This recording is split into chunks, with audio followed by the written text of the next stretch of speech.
let's suppose you had $2,000 in your pocket, and this is the day you could buy, like, you could go out and buy a computer. Like, what would you expect to get? $2,000. Mm-hmm. You'd probably get a 200 megahertz Pentium with monitor, and operating system. 200 megahertz Pentium. Would that, like I think I really don't know for sure, but like no, I wouldn't be surprised if you could find one for that cheap. Okay, so a 200 megahertz Pentium and a monitor, and what operating system? Probably, Windows 95.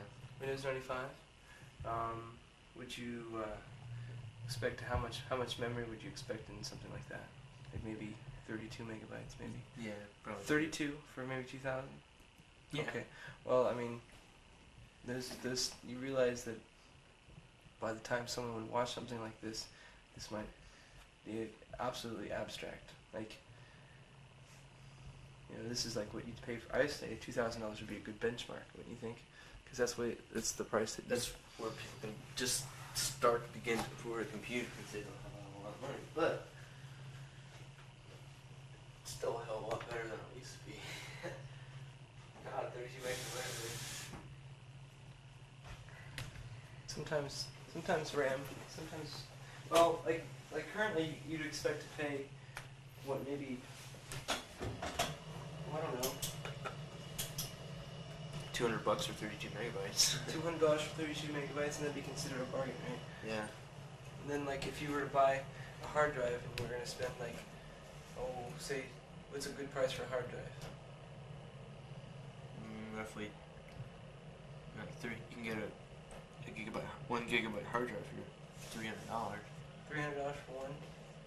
Yeah. What about like, and then like a 9, which is like the standard for AV. You'd spend like maybe $2,000 Yeah. for 9 gigabytes of hard drive space.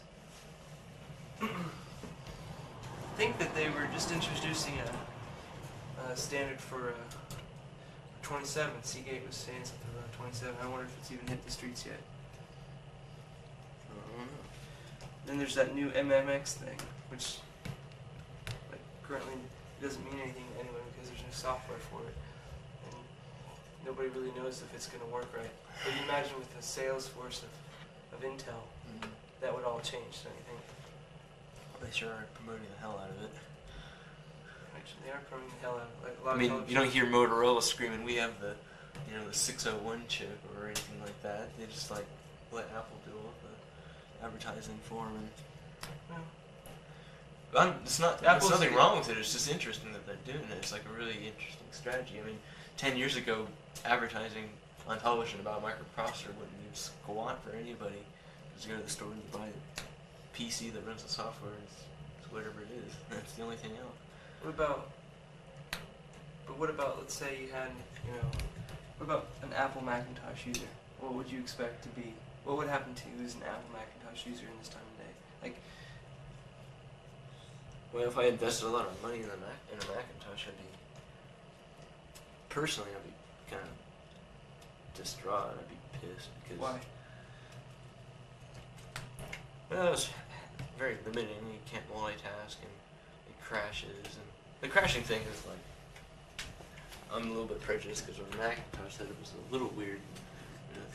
The Vista morphing when you move windows and shit. So if you were a savvy computer buyer and you were a home market, you would probably opt for someone to maybe go pick up a Micron or a Gateway. Yeah. Or Compact or some kind of an IBM. No, I don't even think they call them IBM compatible anymore. They just call them PCs. PCs. Or clones. But rarely clones even anymore. I mean, no one. Just PC. It's just a PC. PC, personal computer, and you deal with what we've had to dish out over the years.